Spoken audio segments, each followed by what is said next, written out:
بسم الله والصلاة والسلام على رسول الله عليه الصلاة والسلام. السلام عليكم ورحمة الله وبركاته. كلمني مجموعة ناس من الناس العرب، زي مثلا السعودية والإمارات، سينا، مرسى مطروح. الناس العرب عندهم عادات وتقاليد انهم ما يناسبوش الفلاحين. انا لحد وقت ما اعرفش يعني ايه عرب وفلاحين. احنا كلنا ناس، ربنا خلقنا وربنا قال لا فرق بين عربي ولا اعجمي الا بالتقوى. لا قال عربي ولا اجنبي ولا فلاح.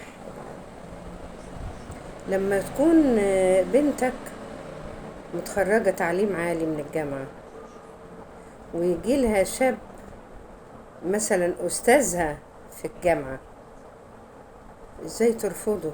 هو راجل قمة في الأدب والأخلاق وناس كويسين وناس مرتاحين وناس محترمين وعنده دين وأخلاق. ورسول الله صلى الله عليه وسلم قال من جاءكم من ترضونه دينا وخلقا فزوجوه. ازاي انت تسيب كل ده يا عم الحاج وتقول لي اصله فلاح؟ ايه فلاح وايه عربي يعني؟ انت بني ادم وهو ادم، وهو بني ادم زيك، وهو راجل قمة في الادب والاخلاق. اسأل عليه يا عم الحاج. كلامي لكبير القبيلة. حضرتك كبير قيمة وقامة على راسنا كلنا من فوق، ولكن مصلحة بنتك او بنت اخوك مصلحتها فوق كل شيء. ازاي تسيب واحد زي ده وتقبل ان اخوك يجوزها ابن عمها اللي ما يعرفش حتى يكتب اسمه؟ طب ممكن تقول لي هي تعيش معاه ازاي؟ تعيش مع واحد غصب عنها ازاي؟ ده جواز ولازم رضاها وهي مش راضية بيه. حرام يا عم الحاج، انت هتاخد ذنبها. حرام حرام يا عم الحاج. العادات بتاعتكم دي لازم تنتهي، لازم. ايوه هي بنت اخوك، بس انت برضو بنتك هتبقى في نفس المشكلة، هتبقى في نفس المشكلة. هقولك ايه؟ ما تعلموهمش؟ مش معقولة، ما هي حقها انها تتعلم، وبرضو حقها انها تختار الزوج اللي تعيش معاه بقية حياتها.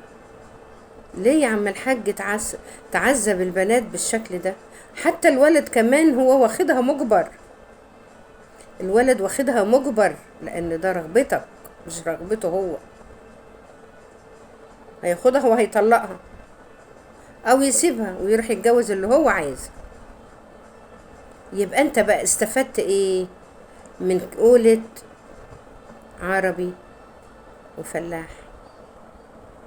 قال اللي استفدناه من الكلمة دي انت بتعرف الاصول وهو ما بيعرفش الاصول. طب وهل من الاصول انك تضغط على البنت وتجوزها غصبا عنك؟ طب ما هي ممكن بعد الشر تعمل في نفسها حاجة. يبقى انت موقفك ايه في الوقت ده؟